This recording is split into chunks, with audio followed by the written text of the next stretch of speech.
Hi, welcome back to GRRR. I'm Ham, and today we're here with Mukul Javnani, a wonderful performer based here right in Melbourne. How's it going, mate?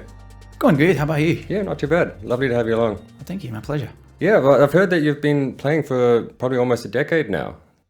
Almost a decade, yeah. I picked up the guitar when I was 9 years old. So I've been playing pretty much since the fifth grade. I used to go to school competitions, and then I started doing gigs in 2014, like professionally. Mm-hmm. And it's been gigs ever since. Yeah, has there been any sort of standout experiences over the time? Oh, they're all pretty interesting. Every place you go and play is a little different. And even if you play the same place again, it's a little different because the people are different. So you meet all kinds of people, you see all kinds of things. The most fun I've had recently is I got to do a TV program with the students at Deakin.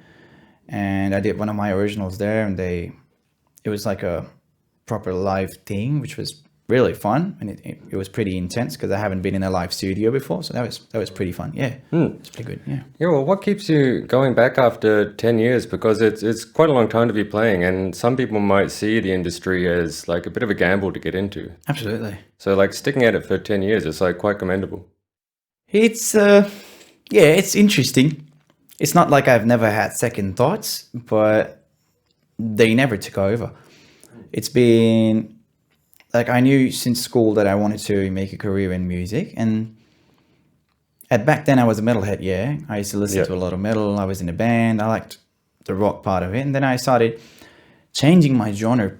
You know what I mean? Like I started evolving. From there, I went straight to the blues, and then there was Eric Clapton, John Mayer, and all these people that came along. And then I was like, oh, this is something I'd like to do.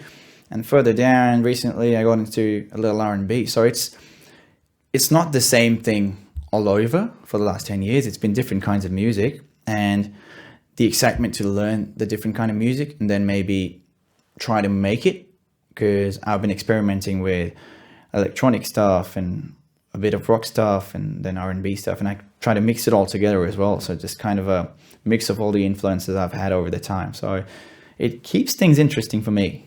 Yeah, no doubt. I think, yeah. Like always developing, I guess. Yeah, so it's one of those things that I can never get bored of it. Even if I play the same song 10 times, 10 different places, it's going to be a little different. Of course. Depending on whatever it is, but it's always exciting to see how people react to it, the same thing. Do you find, like, have you managed to find that elusive sound that every musician is kind of after? I don't know. I keep changing pretty often. So I don't know if I stick to one kind of sound. I keep trying to do something new. I keep trying to do something different. I feel like I have a certain tone, or at least people hear a certain kind of vibe they get from me, but I certainly haven't been able to get a hang of it. Right. Yeah. I basically just do what feels right to me. I feel that's the best way to go about it, really. Like, if it feels right, you're doing the right thing. Hopefully. Yeah. Well, I guess somewhat related, if there was a young creative, a fledgling creative, like what advice would you give them to sort of break into making something tangible out of their creativity?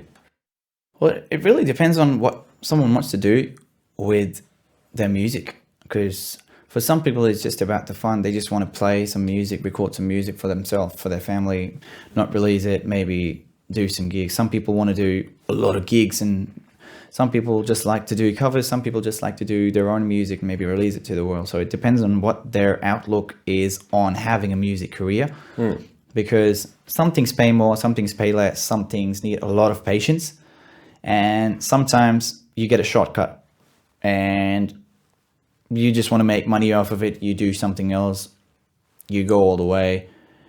It's really subjective to every different person how they want to pursue a career in music. Well, what was it that kicked off the love for music for you? Is there any sort of standout points? And has that reasoning sort of changed for you, like down the track? I don't know. I've never thought about it. So I got a keyboard when I was 6 years old or 5 years old, and I loved to figure out tunes that I could hear by myself. Oh, by ear? By ear. I never actually got any tutoring.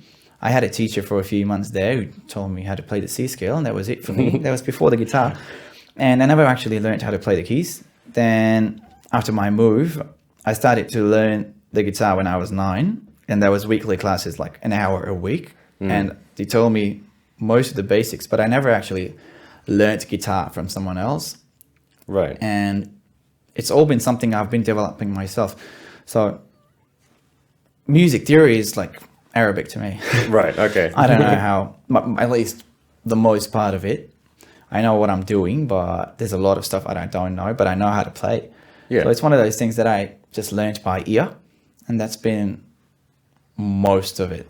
Well, it's an amazing skill to have. Like, probably, like, I'm finding that the more and more I study music, Yeah. that learning theory and knowing theory is probably not as important as being able to It's just useful. have the feel for it. It's useful. Oh, definitely. But Having the oral skills is definitely something a musician should have, because if you don't know what you're listening to, and you don't know if something you're playing matches up to something that's someone else is playing, like it's just something I feel like all musicians should have a sense of. yeah, and an innate sense of, to some degree. Yeah. I suppose so, yeah. So you're quite well established back in India, with performances through Delhi, Mumbai, Varanasi as well, and even over in Russia. Yeah, so I started doing gigs in 2014, in Delhi. And then I was playing with a duo, I was playing with different people, I was doing my solo sets, I was doing all of it. So I ended up playing somewhere around, I'd say, 500 to 600 shows from 2014 to 19. Wow. And it's a lot of shows. Most of them were towards the end there, because I was also doing an undergraduation before that. But it's, I was doing a lot of shows is what it was. I just wanted to do something with my life.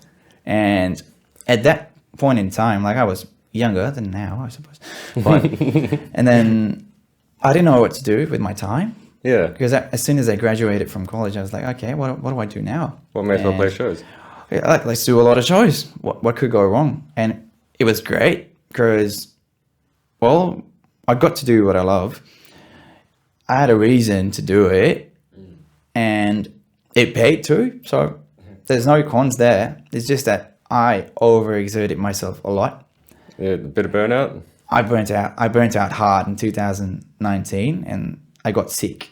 And that's when I decided I need to, like, pursue a degree in music, maybe change my lifestyle a little bit, because it was an endless series of gigs, practice on the week, gigs on the weekend. Yeah. It's just became too comfortable, and it wasn't that comfortable because I was tired all the time. But it became a cycle that it looked like it was never ending, so I needed to change. Right, and that's what brought you over to the Southern Hemisphere? Absolutely, yeah. And has it been treating you well? Yeah, absolutely. How do you feel about the sort of musical climate or culture around Australia, or I guess more specifically here in Melbourne? It's amazing. It's something I never thought about, because when I used to Google music culture in Melbourne, or how the gigs are there and stuff, because I only know gigs, which is the same thing I'm doing here. But when I saw that Melbourne is the live music capital of the world, and it's got about 1,500 venues to perform at, I was like, yeah, this sounds like a place for me, for someone who's obsessed with doing shows. Sure. So I came here, and 2 months later, lockdown, Yeah. which is great. So that first entire year just went by, and I didn't accomplish anything. So obviously the sense of, the earlier sense that I need to change my life and do something, it was like, oh no, I need to do gigs again. Yeah. So I was like, okay, let's get myself into doing some shows. I started busking in the city, and that's how I made a few friends. And then through that, I got a few shows here and there. Through those few shows, a lot of other people saw me, started calling me to their shows, and now I've done over, I'd say, 180 shows in Melbourne in the last 2 years. So you're back on the grind. I'm back on the ground. Can't help yourself. And it's better. Yeah, a previous performer for the last GRRR was also a busker. Yeah, right. What has your experience been like busking? Because I also know personally that, like, it can be pretty great, but can be a little bit trying at times.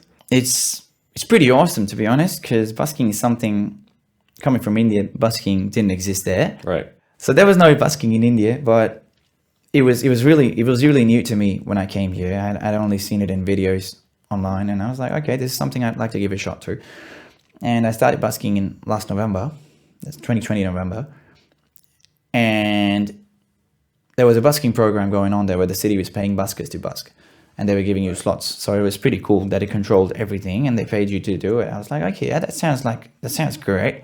So I got my license. I started playing in different places on the streets, and I was fairly new to it. So I was trying to figure out what I can and what I cannot do. But anything goes.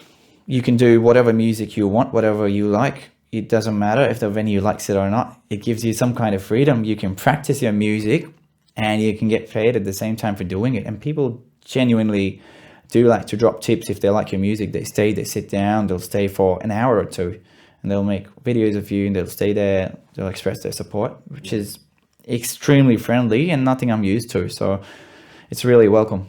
Yeah, it is definitely quite rewarding. Yeah. Where can our viewers find you then if they're out on the streets in Melbourne? Anywhere, everywhere. So busking is you can get up anytime you want, just go on the streets and just do it. So me, if I have some free time, I just rock up to the CBD and start busking somewhere where I can find a spot. And now I recently got my premium busking license, which means I can busk on Bourke Street Mall.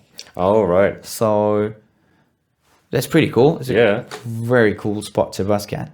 So yeah, it's going well. Yeah, Yeah, I definitely suggest for people to go down and check it out on Bourke Street. absolutely. Yeah. What does the future look like for you and your music? Do you have any projects in the works or any ideas that you're mulling over? I have a few songs which I've been writing for years and thinking about them for ages.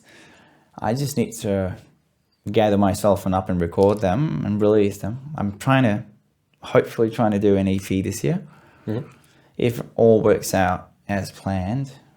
I have nothing planned, but if all works out as planned, hopefully you'll have some new music from me. Oh, sweet. Soon enough, yeah. Well, I can't wait to hear it. Absolutely, thank And you. I guess on that note as well, I can't wait to hear some music now. What have you got lined up for us today? Well, I'm going to play you two of my own songs and maybe a cover in the end just to keep things light. Yeah, all right with that. Yeah, so the first song is called System Reboot, which is probably the first song I ever wrote and thought I want to keep the song to myself. And I worked on it for a while. I was really sick when I wrote it. It was years ago. And it's about a guy who looks for a solution to his problems, and he imagines a person in his head, which is technically his alter ego, who is the solution to all of his problems, and he self-actualizes that alter ego and becomes that person. But in that process, he realizes he doesn't really remember who he really is in the first place. Yeah, wow. So now he's looking for himself, which is basically System Reboot Yeah. to the last stable version. All right, I love that. Yeah, cool. Thank you. Well, once again, we're really happy to have you here. Thank you. And can't wait to hear you perform.